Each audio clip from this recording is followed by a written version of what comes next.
Hello everybody, welcome to another episode of Reacting Reddit. Today we're going to be talking about George Carlin. Today's question is, can somebody explain to me what all the hype was around George Carlin? And this question was by Watertrap1. George Carlin is a comedian who's kind of famous for his kind of dark humor, but these comments are actually all really good and explain it really well, so I'm just going to get into the comments. The first one is by Dark Knight Rider. He was one of the most observational, or one of the first observational comics. Did you ever notice, etc. He was the first to make language an issue and benefit from it, unlike Lenny Bruce. He went on to become accepted by the comedy clubs and the crowds that frequented them with safe observational material. Noticing this, he wanted to change his image and talk about the things he really wanted to talk about, like contradictions in our society that we look at as completely normal. He's the only comic who can have a joke that brutally incised the social fabric we all cover ourselves with, and also have a joke like, you know what no one ever talks about anymore? Pussy farts. He was a groundbreaker in his time. But to look at him now, with all we've seen, we have an intense connection to a mass amount of media to consume at this point, not nearly the amount available during the years he was really big. Given all this and all we've known about where comedy is and where is that he has come from, Carlin may seem a bit watered down now. But he was there before we knew all of that. I feel like it's apt to describe him as the Beatles of comedy. He changed the very face of it. But to listen to him now, it sounds a bit dated, and some of it a bit hacky by today's standards. He's one of the all-time greats, and ultimately everything we watch now is influenced by him. Chris Fatwick says, there's a term for this. It's called the Seinfeld effect. Similar to George Carlin, where Seinfeld, the television show, when it first aired, it was totally groundbreaking. Every TV show prior to that had some sort of thing, a location, theme, or something else that the show was centered around. Coach was about a coach. Cheers was about a bar. And All in the Family was about a raging monster. Seinfeld was just about four friends living their lives. A storyline later in the show's run makes a meta nod to this, with Jerry and George pitching a show about nothing. Of course, if you look at TV today, many of the most popular shows are also about nothing. Friends, How I Met Your Mother, New Girl, all being inspired by Seinfeld. With these shows in the popular culture, it can be different for current audiences to watch Seinfeld and see what's so great about it. Thus, the Seinfeld effect. Even though they're comparing things that were actually influenced by that show. Unbuttoned says, I remember watching George Carlin in the late 80s and early 90s and thinking his stuff was so great that it would never get dated.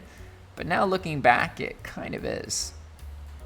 The Pert Whisperer says it's all about that historical context. It'd be like watching Citizen Kane today and not seeing the appeal. This is the answer. So many comics have aped his style and refined what worked in it for so long that if you only find it as an adult today, it does sound old or hacky. Imagine 20 years ago, AOL Instant Messenger was the shit. If you were one of the cool kids, you were on AIM. Somebody looking at it today would have no clue. Why did anyone care about AIM? There's instant messages services all over the place. WhatsApp, Facebook Messenger, Telegram, Snapchat, Instagram, Facebook. There's tons of different ones, you know? Whereas back then, it wasn't like that. Now, tack on another 25 years or so, and you'll have the same situation with something else.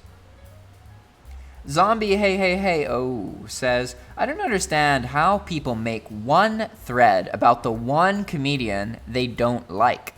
I enjoy less than 10% of the comedy I listen to, and I still listen to it.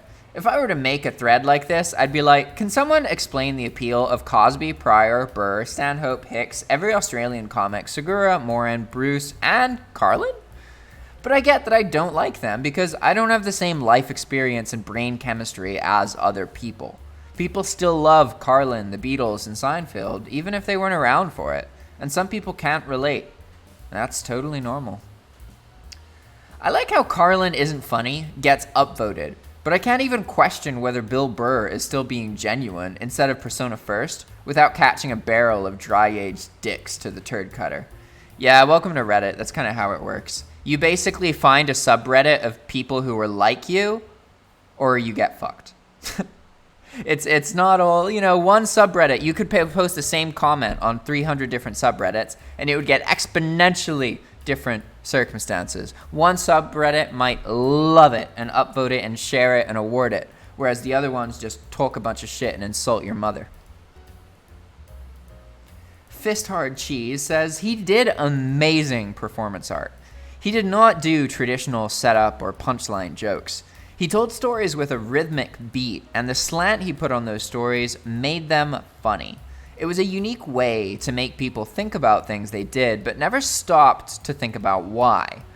And when he made them think about why, it made them laugh at themselves about it. He was one of the best. Carlin's later work is brilliant, and above all, necessary.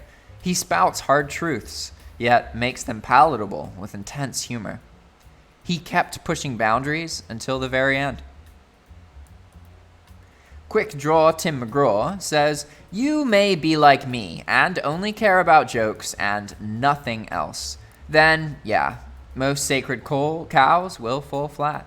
Carlin, Steve Martin, Pryor, Cosby, Dice Clay, Eddie Murphy. I've watched hours of each and laughed lightly, maybe once every 20 minutes. But someone like Dangerfield, Emo Phillips, Hedberg, Jeselnik, or Wright, and I'm immediately mesmerized and laughing. I have the same problem with comic strips. It doesn't matter the significance of the strip, how groundbreaking it was, whatever, it just comes down to jokes for me. Like Calvin and Hobbes. I've read it all, and I find it to be traceably flash, but Far Side is one of the funniest things ever." Everyone's got different senses of humor, And for me personally, it's very contextual. Like, if I'm in the right mood, I will laugh at everything. My cat will look at me, and I think he just looks so ridiculous, and I think the whiskers on his face are too long, and when I concentrate on them, I'm like, how do cats have whiskers, and why are they so long? They look ridiculous, and I burst out laughing. But sometimes I see the funniest thing in the world, and I don't give a crap because I'm in a bad mood, And I think that's how most humans are. And also another variable is other humans around you laughing. You will find things funny that you don't care about if enough people you care about around you are laughing. You're gonna instinctually smile even if you don't really get the joke. That's kind of how it works, Boo on You says, "But really, does any of this help you at all?